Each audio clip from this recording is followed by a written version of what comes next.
2018వ సంవత్సరంలో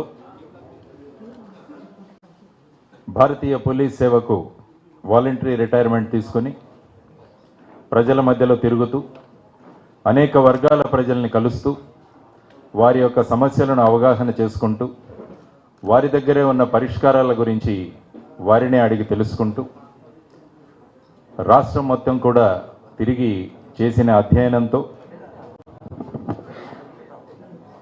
సమస్య పరిష్కారం అవ్వాలంటే రాజ్యాధికారం అన్నది చాలా ముఖ్యమని డాక్టర్ బాబాసాహెబ్ అంబేద్కర్ గారు ఎప్పుడో చెప్పారు.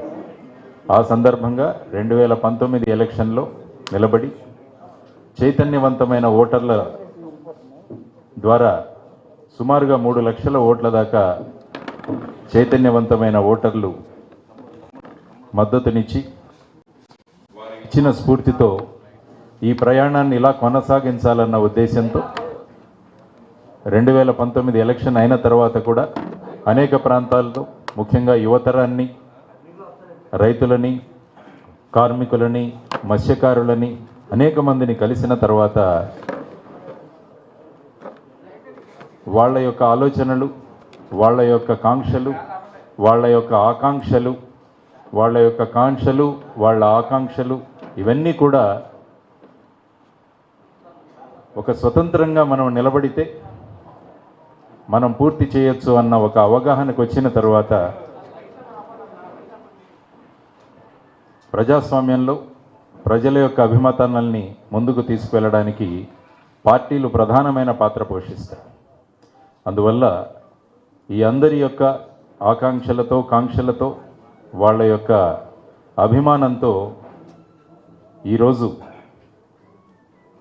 పుట్టిన పార్టీ వాళ్ళందరి యొక్క ఆకాంక్షలతో, కాంక్షలతో, వాళ్ళ యొక్క అభిమానంతో ఈరోజు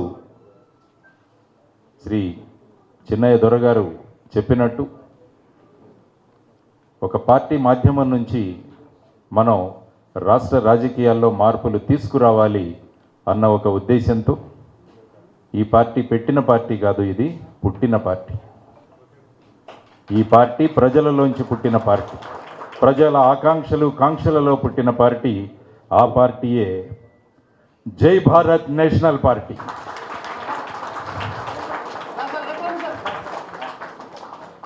మీరు అటు జరిగి పక్కకి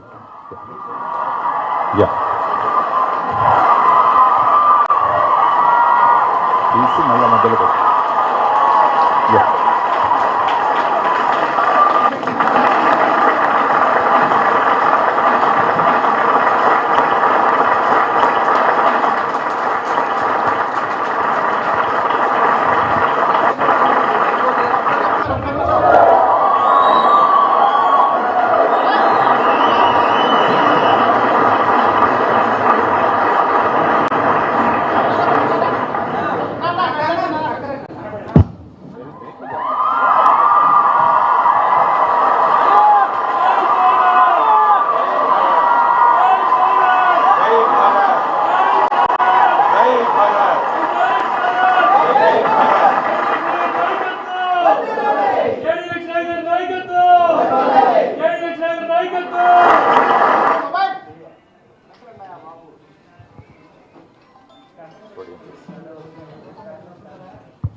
ప్రియమైన సోదర సోదరిమణులకు, విలేకరులకు మరియు ఎలక్ట్రానిక్ మీడియా ప్రతినిధులకు, మీ ద్వారా ఈ కార్యక్రమాన్ని రాష్ట్రమంతా వీక్షిస్తున్న వీక్షకులందరికీ కూడా జై భారత్ నేషనల్ పార్టీ తరపున అభివందనాలు.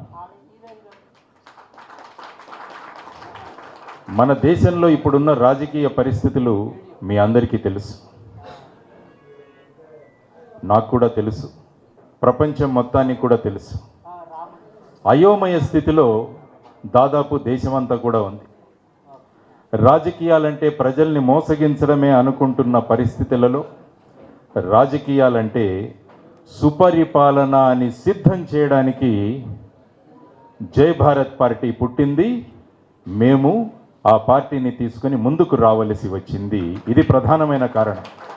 రాజకీయాలంటే మోసము అనుకుంటున్న ప్రజల యొక్క అభిప్రాయాన్ని మార్చి రాజకీయాలంటే సుపరిపాలన అని సిద్ధం చేయడానికి, నిరూపించడానికి రావలసి వచ్చింది. శ్రమతో అద్భుతాలు సృష్టిద్దామని, పరిశ్రమల నుండి ప్రగతి సాధిద్దామని ప్రభుత్వాలకు ఆలోచన లేకపోవడం వల్ల మనందరికీ నిరుద్యోగం అన్నది ప్రధానమైన సమస్యగా ఏర్పడింది.